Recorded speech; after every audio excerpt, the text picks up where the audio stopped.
All right, the boys are back in town. We should have played that song off the top. Will Schofield, Mark Greetings, back reunited together after one day of, I don't know what happened Thursday. You're going to have to let me know. The Shelter FootyCast is live from BackChat Studios. The normal hosts are back. How'd you go Thursday? I haven't listened. Hammer was the host. It was Tony said, Hammer's hosting. I went, perfect. I'll sit here. And we had no run sheet. We had issues. Did you make Hammer host? No, that is so good. Tony said, Hammer's hosting. He did a pretty good job. To be honest, Tony's running a very tight ship in here. Have you noticed that nothing ever, if we're ever late, it's either you or me. Yeah. It's not Tony. I reckon Tony's in here at about 6 o'clock. He's ticking every box right now. Hasn't stuffed anything up yet. Not a huge endorsement that he thought that Hammer should host the show, considering I've been doing this gig for about 4 years. But anyway, that's fine. I just sat back and we just chewed the fat. I can't believe Hammer. He hosted. He went, okay, no worries. And he just... So what did you blokes have? You have a run sheet? Nothing. We just went through each game. I mentioned aspect accounting and the Shelter and Frosttown. Do you want to... No, all that stuff. I just made it up as we went along. And that's because we couldn't get in. You reckon I could get into the Google Maps order? Google Maps. If Hammer couldn't get into the stuff that was trying to be sent to us rundown-wise, I couldn't. But let's not bury the headline. So do you think that I'm on Google Maps now? When I have I just Google Sheets or whatever you call it, spreadsheets. Whatever, Yes, yeah, sorry. We shouldn't bury the headline because I get to the footy on Saturday night. I'm about to sit in the chair for Channel 7. Mark Lacroix sits next to me. He goes, you see the goal that Scully kicked? And I went, was it good? He went, yeah, it's pretty damn good. I went, that's the worst possible result for me this weekend. I can lose multis. I can lose my dignity when I go out, but I can't see Scully do something spectacular and strike me down. I look at the vision. I don't think you've kicked a better goal in your career at AFL, waffle, whatever level. I think that's the best goal you've ever kicked, and it came right out of your derriere. But that's that is a moment you won't forget, and I just saw you strutting around like a peacock afterwards. But I've got to eat humble pie. I was hoping you'd do a hamstring, hoping you'd maybe even damage your calf as well, but you've kicked the goal of the year. Well, as it was a good goal, wasn't it?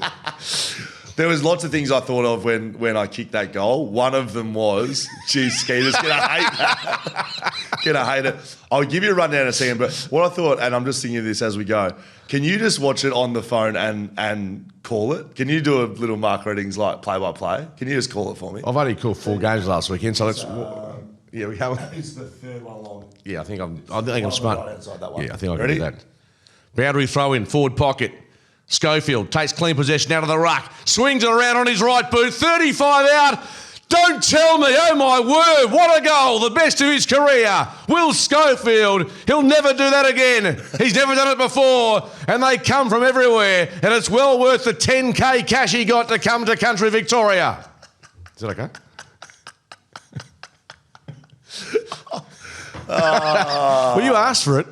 It's brilliant, mate. My unders, am I? Your unders. I thought you would have sledged me more. Yeah, your unders on the your unders on the fee. Yeah, of course you are. Look, I'll go serious at the end, but that goal was just never missing. Like it come off the boot, and it, clearly I've just chucked on the boot, but I was going for goals. I wasn't trying to put it at the top. Were you playing the ruck at the time? Yeah, I was playing the whole time. I had 45 hit-outs. Wow. So did you know that when you were going over, you're going to be first ruck? Yeah. Yeah, because I was so unfit. And if I played... Really? You're chortling along or you'll never play a game of football, blah, blah, blah. No, I said you'd never come back and play waffle. That's a bit different level, I would have thought. There is something else to reveal. I have had some contacts from... No, I haven't had it. No, but if I played at full back, someone would have kicked 10 goals on me. I just had no acceleration off the mark. None. I couldn't even run. So you were like you won't know this guy, but you're like the old Nick Nolan who was the gasometer, a big bloke. Yeah. I was just feeding. Can I ask you that you're opposing ruckmen or ruckmen? Were they... There was a young fella who was 19. He was taller than me, but he was very skinny. So I was just bullying him. And then there was and another lad who was sort of the second ruck who described himself as just a stereotypical country ruckman, just a bit younger than me. Oh, yeah, a fair bit younger than me. But I did my quad at the second centre bounce of the game, That makes me feel a bit better. So I'd done my quad when I kicked that goal. Oh, wow. But you had to go on. I mean, you feel obligated, don't you? I had to, mate. Yeah. And so I was limping around or whatever. But, mate, it was one of, and I don't say this lightly, one of the greatest football experiences of my life. Seriously. Yeah, it would be. It was so bloody good. Hillend, they've won one game before that. They'd won one game in 60 games. So in 3 years, they'd won one game. You won on the weekend? We won, mate. Is it? It was unbelievable. I never see former players like Swanee or Fev go and play for a team and they lose. Is this not the Harlem Globetrotters? Is this all legit? Well, mate, I would have had probably 10 touches. I kicked a goal, probably like 3 or 4 marks. I had a lot of hit outs. I couldn't run. I literally couldn't run after about the first 5 minutes. But the quality's not it's not AFL standard, but it's still some good players running around. We got some centre bounce dominance. So the scores were basically level at 3/4 time, and we started coming out in front of stoppage. I put a bit of tactics behind it. I just put our biggest, strongest, big buoy, big ambu at the front of stoppage. I said, mate, stand there. I'm going to tap him to you. And then our other 2 mids were just running past with handball receives off him because they couldn't get around him. We had 9 centre clearances in the last week, 9 goals in the last quarter. Wow. It was unbelievable.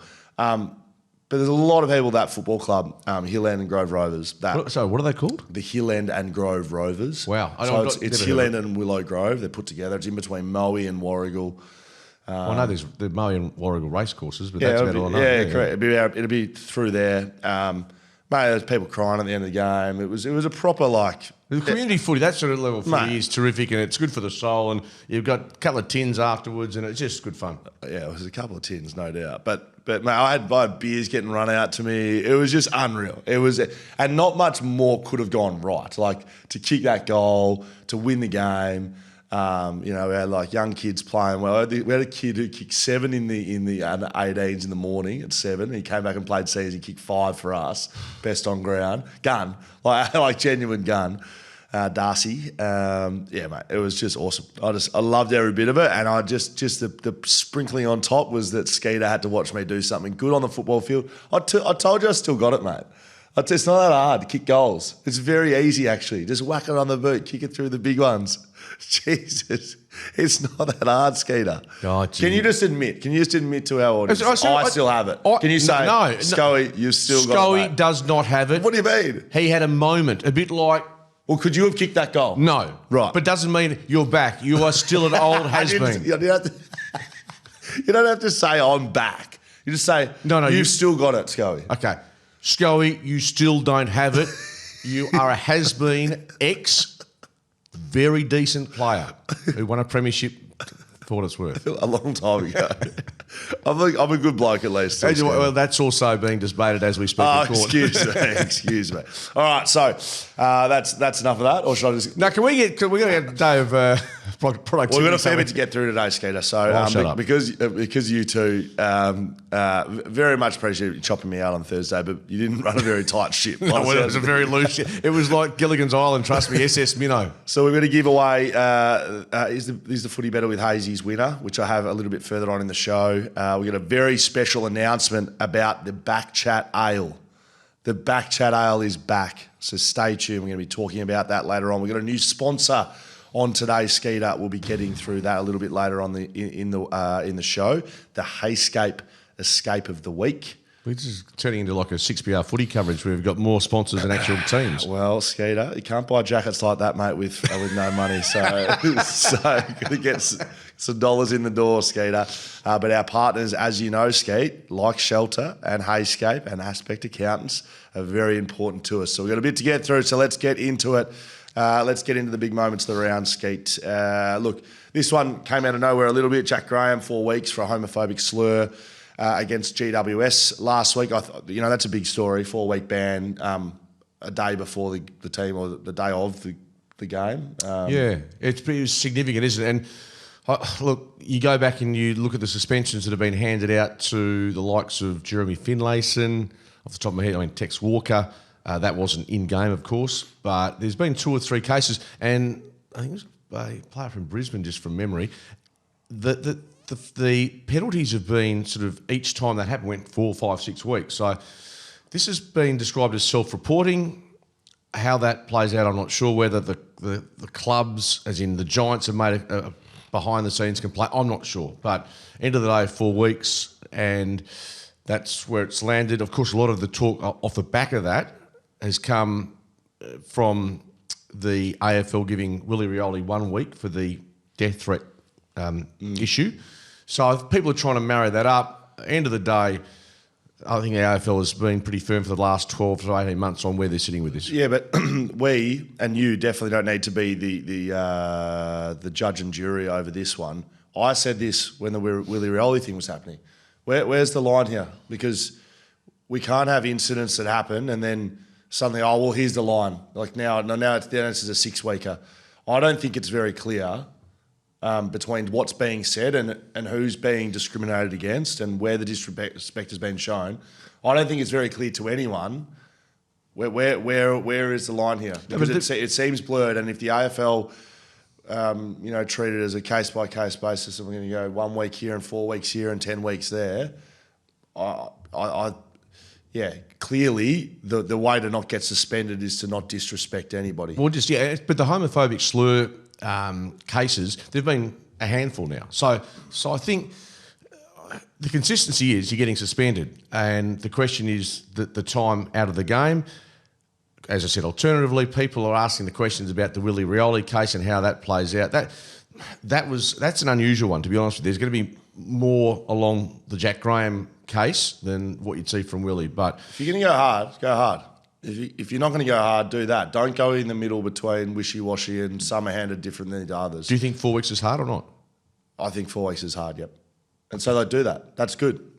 Yep, don't disrespect anyone on religion, race, sexuality. But I don't know. I know that's clear. That's been very clear for a long time. So if that's the case, let's do that. But what they've done previously is they've gone, again, the cases have gone, for instance, the first one, 4 weeks. The next one was 5 weeks. So essentially they're saying, well, you haven't learnt from player Schofield. Yeah, it doesn't quite add up. If you're guilty of that offence, if it's a 4 week stock standard, I think everyone can sort of live with it. I know in the waffle it's happened along those lines as well. All right, cool. I have no idea what's happening. Adam Chera sent directly to the tribunal for umpire conduct. Yeah. What's he done? Well, the contact. Oh, yeah. So he gone straight to the tribunal. Yeah, was it a bad one? No, I think it's is he number 4 for him? Is that right? I think that's the case. Yes. So they sent him to the tribunal. So yeah, he won't get suspended. He can't. Well, what's he going to do with the tribunal? Don't you go in for a visit? What do you mean they're going to suspend him? I don't. Well, that's the possibility. If you go to the tribunal, you always have a chance to be suspended. I don't think you'll get But suspended. you're saying he's getting sent in there to be told, don't do that again. Why can't we just tell him, don't do that again? Well, because I think it's his. Let me check on Adam Chera's record, but it's not. It's not a case of it's his first offence, from my knowledge. They're having a howler here with this. They're having an absolute howler. They're trying to implement change.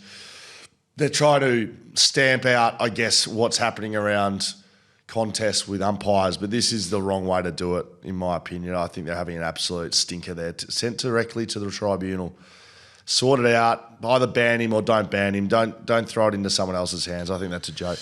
Yeah, careless contact. So I mean, oh my god, it's the AFL. You're right. If he gets suspended for that, then we are in pretty poor territory. So like, why aren't we looping together careless conducts against players on players? It's his 4th offence in a 2-year period, which is as I said. But that doesn't happen for other things. It's just this. No, it is. And he's a midfielder. Oh, gee, that pisses me off, Skeeter. Gets me annoyed. Anyway, he's off to the tribunal. It gives me something to talk with David Zeta tomorrow night on radio. Okay, very good. David Zeta. He works at Fox, yeah. Yeah, he does, yes. Zach Bailey received a bump. He'll be on that one. Zach Bailey 1 week for the bump on Nick Haynes. So their heads clashed here, right? Yep. This is outcome. This is outcome. This is not action. So they're losing their mind a little bit here. Are they going to challenge that?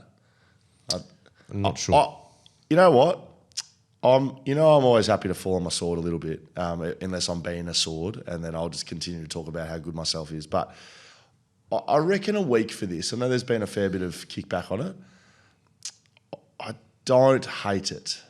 It's not a Nick Haynes was knocked out or concussed or concussion protocols in the 3 week. That would have been well overs. They've gone, you've made the decision to bump. You have bumped. You've clashed heads. We're going to give you a week. It's not a massive penalty.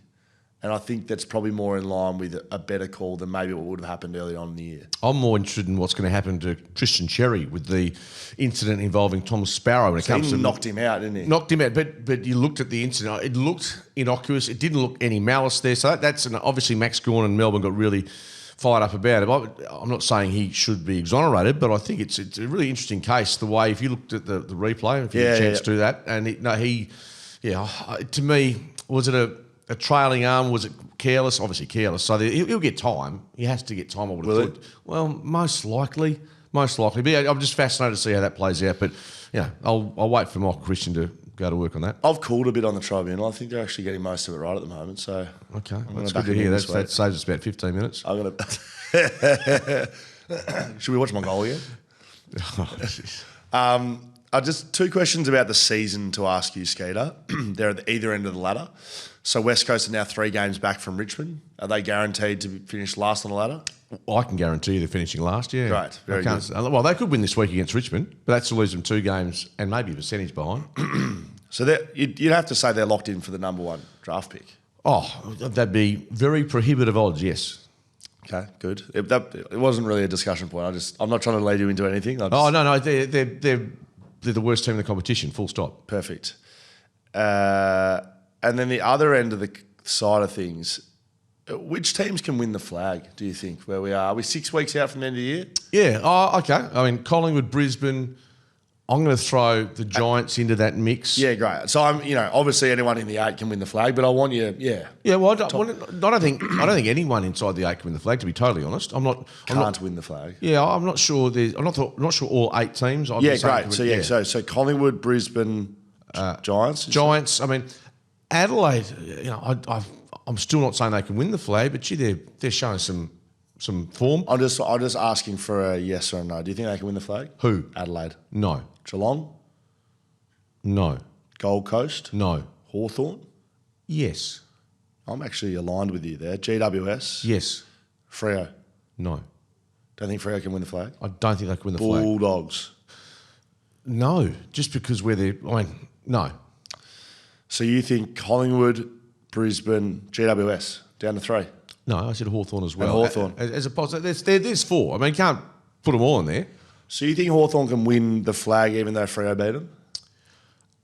Absolutely. I mean, these things can happen. I thought it was a great game of footy. We'll talk about it soon, but I thought it was a terrific game. Hawthorn controlled a fair bit of that match, but Fremantle surged late, and full credit to them. They're the teams I think can win the flag. That's fine. I think I agree with you. I think Collingwood, Brisbane, to no for Adelaide, no for Geelong, no for Gold Coast, no for Hawthorn, yes for GWS, and yes for Freo. Do you think Fremantle can win the flag from here? Yes, I do, yeah. They've still got to confirm. Like they're going to be scrapping just to make the 8, I would have thought. But they're on the same points as GWS. I understand that. But I understand that. They've got Collingwood this week. Yeah, things can change in a week, as we know. So there you go. That's who we think can win the flag. I'm sure. I hope Adelaide or Gold Coast or Geelong win the flag and we can play that back. Well, for both of us. Really, that's what I mean. Yeah, absolutely. Neither of us got any idea. Will Schofield, Mark Reddings, neither of us have got any idea on the Shelter FootyCast. One thing I didn't say off the top of the show, Skeeter, the Derby preview show live at the Leadable Hotel, which is Wild World of Sports. That's you and me. That's us. That's what is the date today? I got no idea. We're in July, aren't we? It's the 14th of July. The day of the Derby preview show is next Wednesday, the 23rd of July, 5 p.m. at the Leadable Hotel. We'll be live on radio, but you can be live in venue with us at the Leadable Hotel. We did this. The Subi. Yeah, we did this at the Subi. We did this last year, though. Oh, you weren't involved. David Mundy was involved last year. It's a ripping night. Got lots of people in the door. You can sit there, have a beer, watch me and Skeeter. Just so you know, pretty much do this, the Shelter FootyCast. It'll be more PG version. On radio. But, yeah, so what ends up happening, because you didn't do it last year, we go on radio and, no swearing or anything like that. But it's pretty similar, really. You can get a bit of talk back. You can hear that in the venue. And then we have some ad breaks in the middle where we can interact with you in the audience as well. So we're going to have a quiz on the night as well. Ada Papalea will be in the house to run that. Beers from Shelter, of course. Everything happening at the Leedy Hotel. So if you want tickets to that, You can buy them in Shelter FootyCast bio on Instagram, at BackChat's bio on Instagram, and you can find them at Shelter Brewing Co. website, which is shelterbrewing.com.au. So coming down and see me and Skeeter at the Level Hotel. Liam Duggan will be there. Very nice. Captain of the football club. Lee Spur will be there. He's a funny man. Yeah, correct. And you and I will be there as well. So might be a few other special guests along the way. All right, Skeeter, let's get into some of the games. Fremantle 77 defeated Hawthorn 64 Optus Stadium. You were at this game, Skeeter. Tell me how it went. Great game. Docker started like a bomb. Hawthorn ground their way back into the contest. It was attritional, contested footy, 103 tackles laid by Fremantle, Hawthorn in the high 70s. Hawthorn, I think, controlled a fair chunk of the match after 15 minutes of the first quarter, and they, to me, looked the team most likely to go on with it, and they showed. I think they showed a lot on the night. I don't think Hawthorn loses any fans in what they did on Saturday night. I just thought the way that Fremantle, with the likes of Andy Brayshaw and Caleb Sarong, just ground their way back into the contest was outstanding. And Sam Sukowski, in brief, his return is one of the better games I've seen him play, right? Offensively and defensively. He was absolutely outstanding. And I guess summing up the night was at the end of the game when Andy Brayshaw was interviewed by Kath on Fox, had the blood streaming like a torrent over his face. Was that from Luke Jackson knee or someone's knee? No, he had the Luke Jackson knee, and that was him done. But it meant a lot to the footy club. It meant a lot because of Sonny Walters' farewell at half time, and also meant a lot because of Justin Longmuir. After one loss, the world was caving in, and I think this club's pretty galvanised, despite what some say and what they think about Justin Longmuir. Is he the best match day coach? I don't know. Is he well respected and loved by the players and the football club? I'm giving it a definitive yes. Didn't I see Jager O'Meara, who's a very senior player at this football club, been at other very good football clubs, i.e. Hawthorn? Didn't I see him say, wow, didn't I see him say that it's the best that Justin Longmuir has coached in his time at the footy club? I saw that he may have. And again, I'm not saying he's not an excellent game day coach, but we don't know unless you're sitting in there and not the inner workings. But what we know is that the players are clearly invested in what he's doing, and that was a testament to what he was trying to preach. And that victory, I spoke to Hayden Ballantyne for 7, and I said, look, where does that sit this year? He goes, oh, that's the best. I said, ahead of Gold Coast win, ahead of the Giants win? He said, yeah. And I think it was because of the intensity that was brought by Hawthorn and what they threw at them through the course of the night. And the Hawks were very good, don't get me wrong. Freo laid a season-high 103 tackles. Their average coming into that was 60. So it went close to doubling their tackles. Yeah. Was it wet? It was wet and slippery. 103 to 77, I think the tackle count, as I said. So Hawthorn weren't just sitting back in the armchair. They were getting their hands dirty as well. So it was a game where there was 51 inside 50s apiece, so very even on that front. And look, I just thought in the last quarter, the kicking for goal was efficient, which is important. Their big boys stood up, which was Voss kicks a clutch goal. You've got Darcy kicking a big goal, Tracy as well. They found that they had their big moments in the last quarter and they took them, and that was significant. So they were in trouble at three-quarter time. All right, Skeeter, they were in trouble at three-quarter time, and that leads us to the Heyscape Escape of the Week. You might say, Skeeter, what is Heyscape? What is Heyscape? Thank you very much. Well, it is a WA-owned and operated business. They operate off-grid sustainability-conscious cabins with premium interiors. So basically, cabins set in nature, but they've got the comfort of your own home. So I think man cave sort of operations at the Reddings house, right? But they've got them in beautiful locations, 5 across WA, Denmark, Yallingup, Busso, where our good friends at Shelter are at. So maybe you could actually go and stay at the Heyscape cabin in Busselton, nip off to Shelter for a couple of beverages, and then come back to J, to name a few of them. They're all nestled in spectacular locations around WA, on vineyards, working farms, that sort of stuff. So perfect for weekend getaways. You can even take your dog. There's some dog-friendly ones as well, Scape. So Heyscape are partnering us for the rest of the season, giving us the Heyscape Escape of the Week. And this week it is Fremantle trailing by 13 points at three-quarter time We know they haven't been a good side to come from behind in the last quarter. They kicked 4 goals to 1 in the last to run over the top of the Hawks, and that's the Heyscape Escape of the week.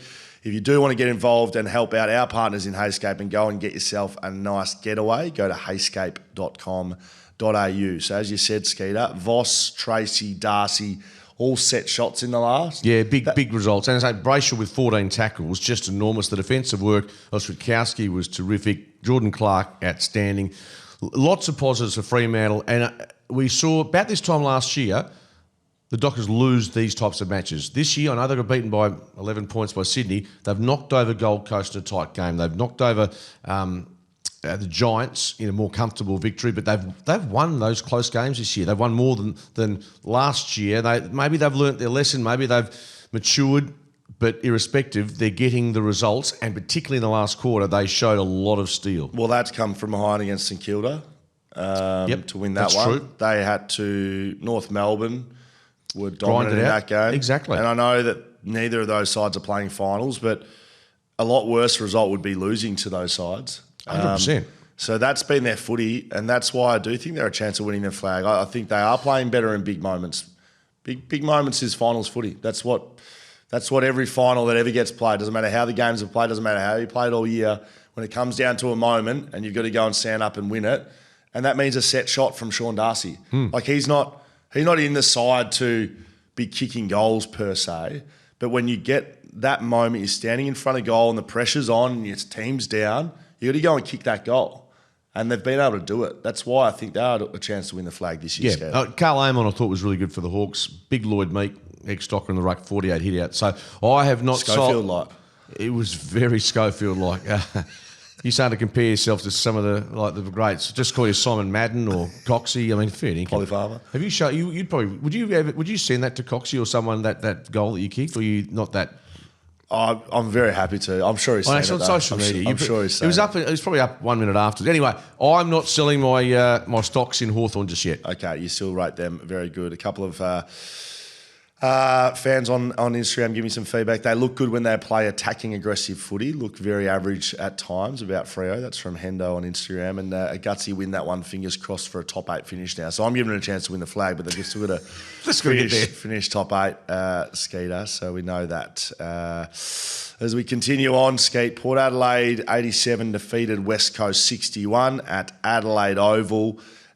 This was a afternoon game in Adelaide, Skeeter. No, well... do you want to start with that? Come on. I'll lead you into it. It's not really a footy point, but it is in part. Absolutely is a footy point. So it's a 2:40 start here, which is a 4:10 start in Adelaide. Yes. On a Sunday for a WA travelling team, and I only know this because my family were over there as part of a chartered flight with the Eagles back and forth. It's relevant because not many people get to experience it. That's why it's Travel and Sport Australia, part of that. Ramo and the team do a great job, and the Eagles were all part of it. But in essence, their flight was delayed coming back from Adelaide on the tarmac or for whatever reason for an hour. So at about 1:45 this morning, that the family sort of gets home. Now, it's fine for them. They've either got to work today or day off, whatever it is. Call it little sickie. Sickie, it's called.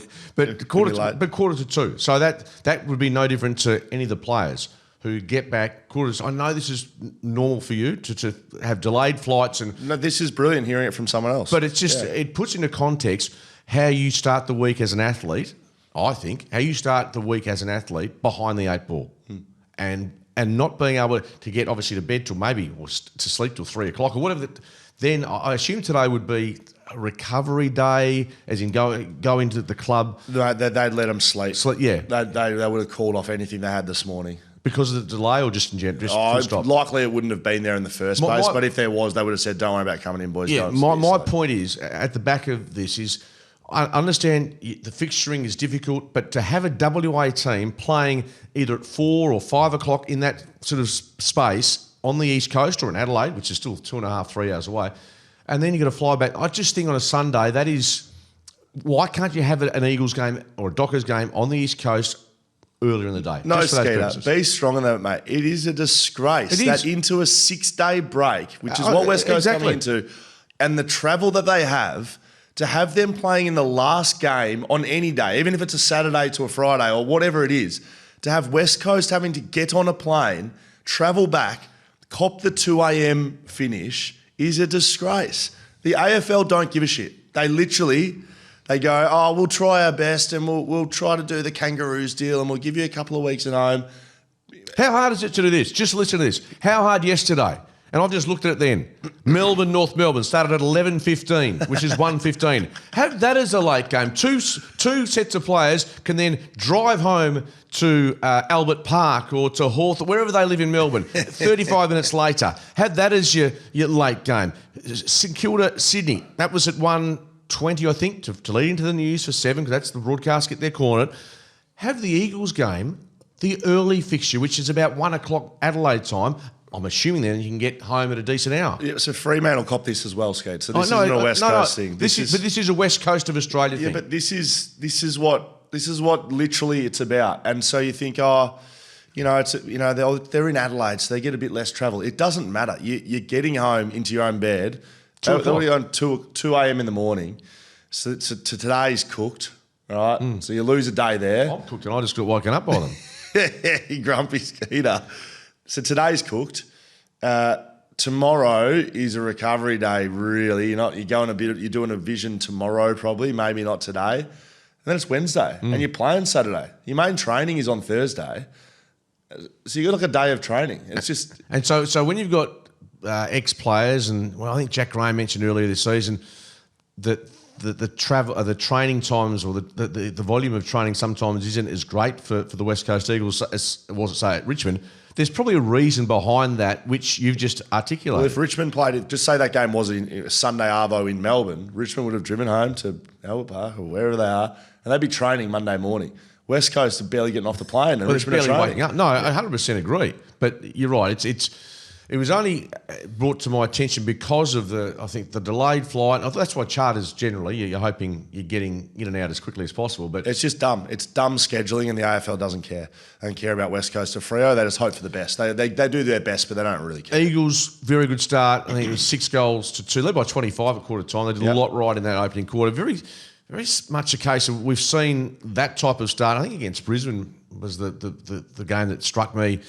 Really bounced. Port Adelaide sloppy, almost like they were just mentally not switched on. And to the Eagles' credit, they were terrific through that. Let's cut to the chase. They were outplayed after and kicked 3 goals for the rest of the match. The Harley Reid talk continues. I mean, he had plenty of the footy, but his body language, he's sledging with Jason Horne-Francis. I'm not sure if you caught what he said to him, but that was rather humorous. Well, basically, after they had I was watching him. Had a push and shove. I think it's, hey, Hornet, you're a mummy's boy, had to come home after 1 year, that sort of space. So it was Harley and the Hornet going toe-to-toe. Yeah, but how good was it? Yeah, well, Hornet, I watched all of this. But Horne-Francis, to be fair to him... Well, he was better. He absolutely pants the Eagles in the last quarter with what he did. But yeah, it was good. It was good banter. But it was more we're getting talk back on radio this guy, potting Harley Reid with his gesticulating to the umpires, complaining here, complaining there. His footy, I think, speaks for itself at the moment. He's going okay. People need to seriously pull up. This kid is in his second year of football. No one's talking about his footy. It's about... Yes, it's exactly about... No. It's his attitude. Yeah. What do you reckon you're doing as a 19-year-old? You've got no idea. This is why he's so good at football for a 19-year-old, is because of his attitude. He thinks he's better than everyone else. He thinks that he can beat anyone he plays on. He thinks that when he goes to you and he's I'm going to beat you and I'm going to show you. That's how he's got to where he is. That's how you do this as the sort of player he is. Now, do you think he'll continue like this through his whole career? Once he gets to AFL level, he gets a rude awakening. But you can't have one without the other. You can't have sensible Harley Reid who doesn't challenge everyone and is trying to beat everyone and attacking everyone and get the way he plays. You don't get both. So you can either have an insipid player that doesn't like contests, that doesn't like being physical, that doesn't want to take the game on. You can have that, right? But why can't and you're going to get the umpires won't discuss with them, and he won't be going at Jason Horne-Francis, and he won't be distracted, and he won't do all that. Or you can have what you're going to get, and you can let him figure it out that he won't be able to do that his whole career. that he'll need to pull it back a little bit. That was my point. I mean, I'm not strong on it. Some people are very strong on the way he carries on, kicks a goal, gives it this to the crowd. He's going to be one of those polarising figures. There's no question about that. But I just think the only thing I'd like to say, stop complaining to the umpires every 2 minutes. It's not. I mean, you need to, as you say. I think it's just maturity. And correct. He will figure it out. It's maturity, but it is. I think a lot of fans are frustrated, not at his footy, but about the fact that it feels like he's the kid that hasn't always got what he wanted. If he doesn't, he spits the But gun. he has. He's been, but you got to understand you don't get it both ways. You can. And no, you can't. Well, because he's special, mate. He is a special player that will be better than any one of those. Well, Harley Reid will be a better player than Murphy Reid. Yeah, most likely. But you're saying you can't have one with the other. But you're saying that Murphy Reid isn't as competitive or as dedicated as Harley? No, I'm not questioning dedication. No, you're saying you can't have the fire and brimstone. You won't be able to get the ceiling of Harley Reid.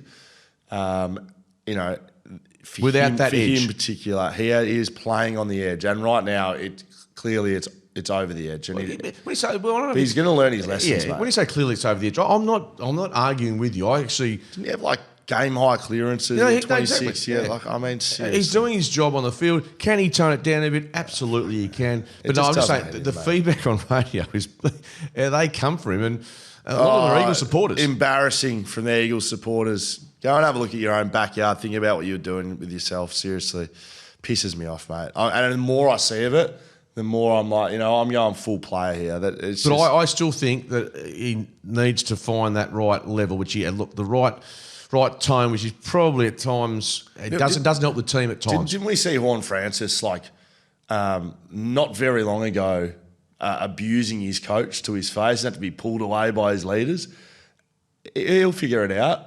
Like, he's getting taught along the way. He's got leaders around him. I have no qualms with how he's operating as a player. Is it ideal? No. But you won't get one without the other. For him in particular. I'm not comparing him to Murphy Reid or to Nick Dacos. And just for Harley Reid, the way he's got there is to play on the edge, and it's his edge. And it's the way he gets himself up. And it's too far right now. But he'll figure it out very quickly. I think the umpires are almost going to... They're actually making life a touch harder for him because of his demonstrative behaviour. But you're right, it's just maturity, and that'll come hopefully with that same aggression and same match-winning capabilities that it clearly has. I'm going to keep moving, Skeeter, because... that game done and dusted after quarter time, given the way that Port switched on. Eagles, as I said, they just faded when challenged in the second and beyond. Interesting to see Rosie, if he's out for a substantial time with a hand injury. Looked like a broken hand to me, but we'll have to wait and watch on that one. All right, Skeet, is the footy better with shelter? We are finishing the hazy edition, awarding the winner of the carton of shelter, the burgers and beers at Par 3 Golf Course in Busselton, the dinner and beer at Shelter Brewing Co. for 2 people, the 2 bars of Otto's chocolate, the 1 bottle of Credaro wine, and the night's accommodation at Hilton Busselton. Thanks to all of our friends involved with that, $1,000 in value. The winner, Skeeter, is something that we haven't read out yet. I've got 2 to read out here, Skeet. One is something that perked my attention and I found funny, and then we've got the winner. Sure. So the first one, hi fellas, I'm not interested in entering your competition, but after the last few episodes where Scully read a few ChatGPT entries, and he said he wants some entries to be about how the footy isn't better with shelter beers, I figured I'd throw the below prompt into ChatGPT. When I saw the result, I couldn't not share it with you. And I found this good. This is from Dan. Thanks, Dan. Prompt, can you please write a summary of why the footy is better with shelter beers from the perspective of Will Schofield? All right, so Skate, this is going to be from me. It's the heading. Why footy isn't better with shelter beers by Will Schofield? Probably. Look, I'm going to be honest with you. The footy isn't better with shelter beers because the moment you crack one, that's it. The game's background noise. You're not watching zone defence or set plays anymore. You're watching the sun dip over the boundary line thinking, geez, this is dangerously sessionable. Before you know it, you've missed a screamer, the doggies are up by 6 and you're halfway through explaining to your mate why you could have gone All-Australian back when you used to play if you'd been a midfielder again. And don't get me started on how it ruins your post-match analysis. You try breaking down contested marks after 3 pale ales and a crisp lager. Not happening. All you're saying is they wanted it more. Shelter makes you too relaxed, too content, and if you're a Freo supporter, that's dangerous. You need tension, you need pain. So no, footy isn't better with shelter beers. It's just life. That is. That is from Dan.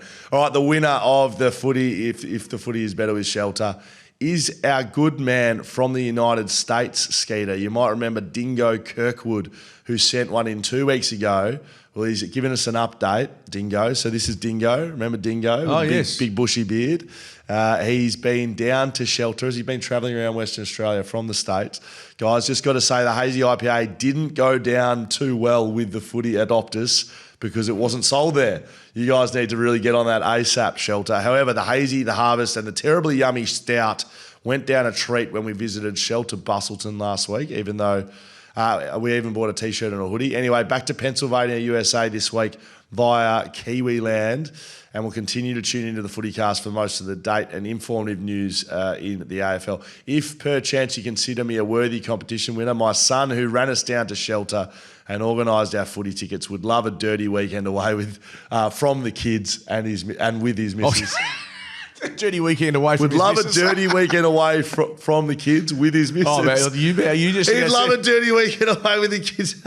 And without his missus, I thought you were just about to slip that out. So, okay, that's good. There we go. Funny thing, he's an Eagles supporter and said it felt strange not leaving Optus early after a footy game last Saturday. Go the Mighty Dockers. Regards, Jim Dingo Kirkwood. And that is the winner. Good on you, Jen. Well played. Pennsylvania. That's a nice part of the world. And before we get into the rest of the game, Skate, I did mention off the top, the BackChat Ale is back. All of the Is the Footy Better with Shelter has been leading to this. The BackChat Ale is launching in about 3 weeks' time, Skeet. So it'll be available, but you've got to be listening to this podcast to know what's going on. So, Skeet, to launch the BackChat Ale, we are running a BackChat bus, across venues here in Perth, watching footy at each venue, finishing it at a venue where all beers will be on the house. You can join us on the bus. Transport will be covered. You'll be going from venue to venue. It's going to be a ripping day. I can announce I or the very special Premiership teammate will not be driving the BackChat bus, but we will be on it. Chris Maston will be joining me on it. So if you want a very, very fun Saturday, which is about 3 weeks away, 2nd of August, in fact, there's very limited tickets on this bus. So we've got pre-launch tickets to the bus if you're a patron on BackChat, or if you're a Shelter Beer Club member. They're going live for 48 hours. And then it'll be open to the public if there's any left. I'm not sure there will be. So if you want to get involved there, you've got to join up to both of those. So that's a little teaser for what is to come. Skeeter, let's get back into the footy. Brisbane 103 defeated Carlton 66 at Marvel Stadium Thursday night. Has Vossi been sacked yet? No, he hasn't been sacked yet. He's still got his job? He's still got his job. They're a bit better, a little bit better on the weekend, on Thursday. They didn't look better. No, a little bit better. But yeah, Brisbane basically did this from the first quarter where they dominated. Look, I'm not going to go through too much of this match. It feels like it's about a month ago. But it was Mark Pitnett had the moment of the match.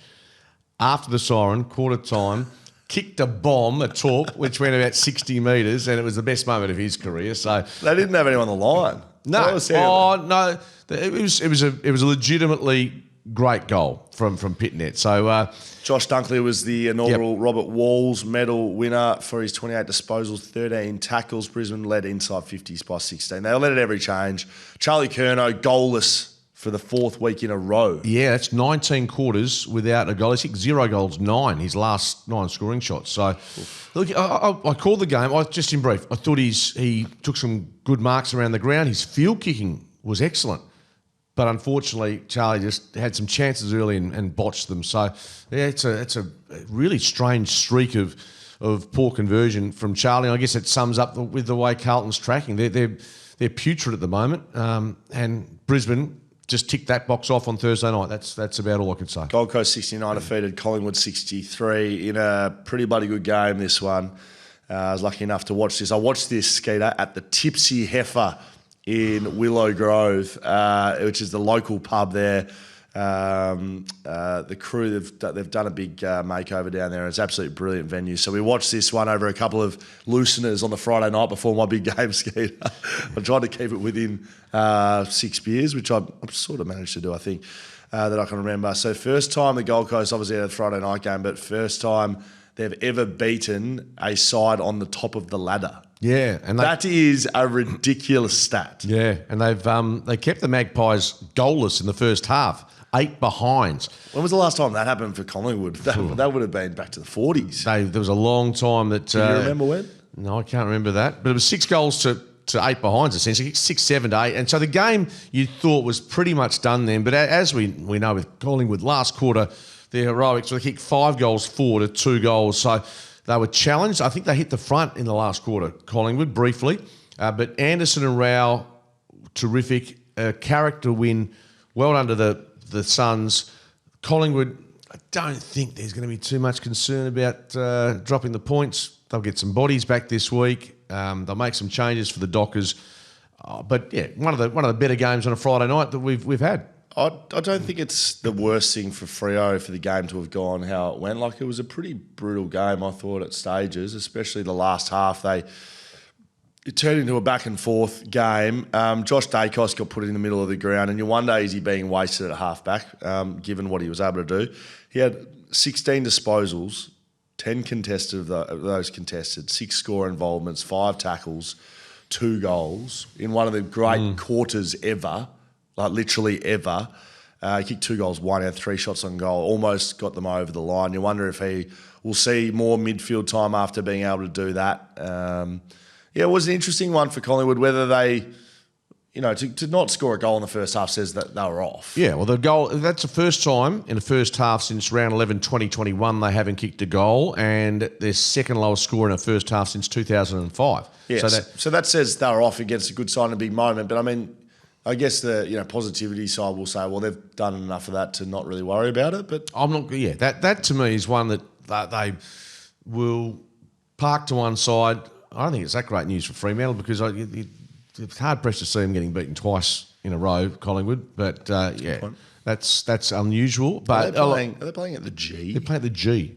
Yeah, so it's Freo's first game at the G this year. No, they got beaten by Melbourne there earlier this year. So yeah, big game, big game. That's a big game coming. And you reckon the Gold Coast game was confrontational? Saturday night was bruising. So that for me is a concern for the Dockers. Yeah, but Collingwood don't lose any admirers for obvious reasons. And the Gold Coast Suns, they're playing finals now. You'd have to say with the game in hand. I mean, we just spoke about Collingwood for a long time there. Like Gold Coast to be able to stand up in a big moment, that was a massive moment for their footy club. If they got rolled by Collingwood after not scoring in the first half, that we would have been sounding the alarm. I know it's at home. That's the best win of the club's career almost. Yeah, like Noah Anderson, that goal he kicked, that's proper leadership, stand up in the big moment, captaincy sort of stuff. I was really happy for them. Although I picked Collingwood, so so did I. But I had a shocker. But, did you? I had 5. Not great. Oh, off the top of the leaderboard? Most likely. But there were 50-50 games, and sometimes you get rolled. Adelaide 109 defeat Western Bulldogs 98, and a pretty bit of a shootout under the lid at Marvel Stadium. Dogs are now 1-7 against sides in the top 8, so they cannot win the flag. Not with that record. Not with that. No, that's exactly the point I made when I said no. Their best is very good. We see that best against the teams that are either around their mark or below them. And as you said, very impressive Adelaide. Riley Thilthorpe with 6 straight for the day. Absolutely stand out for me. You're right, it was a shootout, and that suits Adelaide. They play well at Marvel. And we asked the question whether the big boys could work. Well, certainly Thilthorpe led the way on that front. That was an impressive performance by the Crows. Yeah, Jordan Butts was subbed out with that collapsed lung. I know. Did you say that? No, but Sam Darcy's been cleared of the push, which didn't see it. Yeah, so I only saw a highlight of that, but yeah, so he was clear. But as I said, big boys: Walker kicked 2, Fogarty 3, Thilthorpe 6. What's that? 11 goals from your big targets. But that's the Achilles heel for the Dogs, isn't it? Like defensively, the key backs and being able to stop a side when they get like that. But their game style leads them towards having to have I guess they've decided, well, we're probably not going to be able to keep scores under much. We need to score a lot. Like, that's what the Bulldogs are trying to do. But. And Liam Jones was the player we thought might be called upon at the weekend. But that is, in many respects, given Adelaide now the confidence not just to finish in the top 8, but to top 4, home finals. Top 4, that sort of area, yeah. GWS 111 defeated Geelong 85. Pick the Giants, might say. Did you pick them? No, I picked Geelong. Good, perfect. At NG Stadium, they've had some big wins of late, GWS, but this is their biggest, I think. Yeah, let's not muck around. Aaron Cadman was the star of the show. He just signed until 2030 now as well. 2030, wow. That's but the talent we've sort of been seeing little glimpses. That was probably close to his best game, I'd imagine. He just took the game apart. He did it against Brisbane as well, mate. Yeah. At the Gabba. No, that's right. He kicked 5 up there, didn't he? Yeah. Yeah, do you know what I mean? Like, so they're two very, very good sides. Yeah, no. And their youngest player, alongside the Coleman medal winner from last year, have they got the best forward line in the comp, GWS? I think they might. Hogan, Cadman, with Stringer doing what he's done over the last few weeks. He can hurt you. I mean, you got your Toby Green, Daniels can Jones. Right, Darcy Jones. They've got a nice mix of tools and smalls. No, you're right, they have. They're a dangerous forward line. I don't know if there's a better one in the competition. The Giants have now won 4 matches in a row against Geelong, so Geelong can't beat them. It's a bit of a bogey side for them. Geelong kicked the first 3 goals of the game. Giants then kicked the next 7 of the 8. And like you said, Aaron Cadman stands up and has a moment of, I don't know, 20 minutes, because he was goalless until the 11-minute mark of the third quarter. Then he kicked 6 from then. So that's big boy behaviour, and they've signed him on for a lot. I just don't know if you get a better combo at the moment than Hogan and Cadman, and then Stringer batting out a strip in as well. So yeah, they're 7th on the table, 44 points. Geelong are 4th, 44 points. So yeah, it's very tight. They could miss the 8 altogether, but you get the feeling their form line suggests they're going to be finishing in that, I don't know, 3rd to 6th region. Richmond 46 defeated Essendon 37 in one of the worst ever games. You know the only blessing about this? I didn't see it because I was at Optus calling the other game. Well, let's not break down what happened. Let's just break this down. Okay. Unfortunately, Nick Martin, ACL. Yeah, that's terrible. The story. More injuries for Essendon. Setterfield fractured Liz Frank, so he's out for the season. Yeah, that was a complete disaster for the Bombers. Not the loss is only part of it. The injury-wise, they have got to do something about that postseason to work out what the hell is going wrong with them. Essendon play either Thursday or Friday night in 4 of the How next did the 5 AFL weeks. put this in place? Now, this wasn't done at the start of the year. This is done mid-year. And they've still decided to put Essendon in a prime time position. 4 of the next 5. We've got to cop them. It is... someone from the AFL needs to answer for how they can schedule. This is not just, in hindsight. This is from middle of the year when we knew they were no good.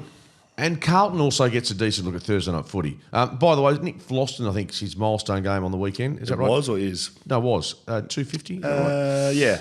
Yeah, so that was a victory. No, for him, No, yeah. I think the players lifted. Again, we've wasted probably 2 more minutes than we should have on this game. Well done to the Tigers, and the Bombers are cooked. That is correct. First match since 1956 where only 1 goal was kicked combined in quarters 2 and 3. What a ripper. Thanks for treating us to that. Richmond and Essendon. And Richmond won. Hilarious.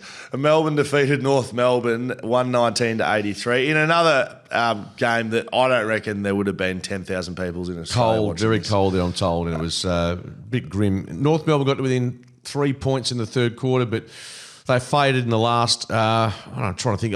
The Cherry incident's the one that's standing out with Thomas Barrow. It was just a nothing game though, mate. I mean, Jack Melksham kicked 5 goals. He's the first Demon since David Neitz in 2006 to have kicked 4+ goals in 3 consecutive weeks. 3 consecutive. I was going to say 3 consecutive games. That makes sense. Yeah. North are no good. They're going to finish bottom 4 for the umpteenth time in the last 10 years. I think I've got them for 5+ wins for the year. Who's that? North Melbourne. How many? They've got 4, haven't they? Yeah. So what's their run home like? Wouldn't mind them winning one more. Sydney 92 defeated St Kilda 87 in a good game. I mean, this one was good that I didn't see, but seems like it was a close one. Saints led by 13 points at 3/4 time, but Swans kicked 5 goals to 2 in the last quarter to win.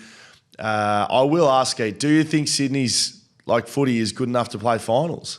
I think it is. I'll answer my own question, but I don't know. I don't think the run's going to be too late. And I think Coxie deep down knows that I think he said in his post-match presser that essentially, even if they don't make it, they want to put themselves in a good position to begin next year. Yes. I just think it's a testament to Coxie that he's been able to get a better team together in the second half of the season.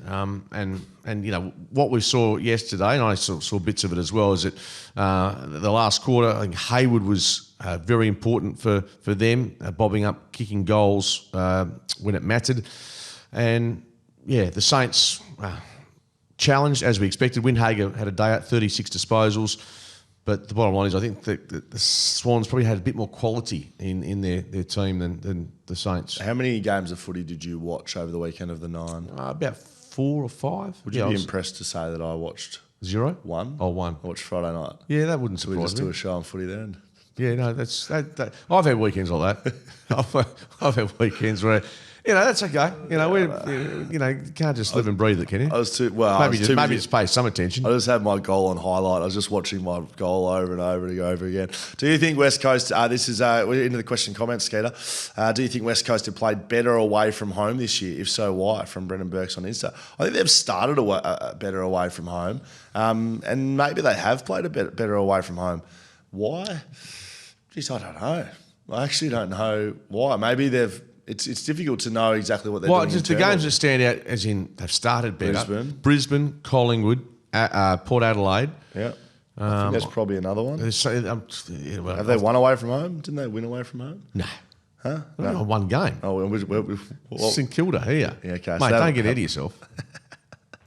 I do think they've played a better away from home, but I don't know why. Not sure why. I think they've maybe at times where the opposition sort of, just rocked up and not given the respect they deserve. Not sure. Back when I was playing for Armidale, one of the older boys got suspended for life for taking his shoe off and trying to stab the umpire with metal studs. Chased him around the park for 5 minutes. True story from BK Cairns. It's probably not the behaviour you sort of want it at. Don't think that's quite where Adam Chera's at. No. Like he's going straight to tribunal, but doesn't have to answer for that. I'm not sure. The metal studs also a bit interesting, yeah. Yeah, I don't have a great issue with metal studs, but that's time for another podcast. Life sentence, though, is pretty appropriate. Yes, correct. I like Hammer. I think make this a threesome instead of total mutiny. Will's good, but God, do Hammer and Skeet shine together. What were you blokes doing? Are we a thruple, are we? Can we be a thruple? I just imagine that you two... honestly, I'd be happy to hand over the reins. Let you two fumble around. I reckon you'd last all of about 2 weeks, you two together. You just would have no idea what's going on. Not that we do. No, mate, I loved it. He was hosting. And you know what? The great thing about blokes like you and him, your confidence levels, I'm quite modest and humble. There's just none of that with you guys. I'll do it. Yeah, I'll do it. And he was very funny, Hammer. He just took the mickey, and he's a good man. He does a very good job. So, yes, thank you for that compliment. But no, nice to have Scully steering the ship again. Skeeter, can I just? I know we went through a lot today, but I just want to wrap up what we've got.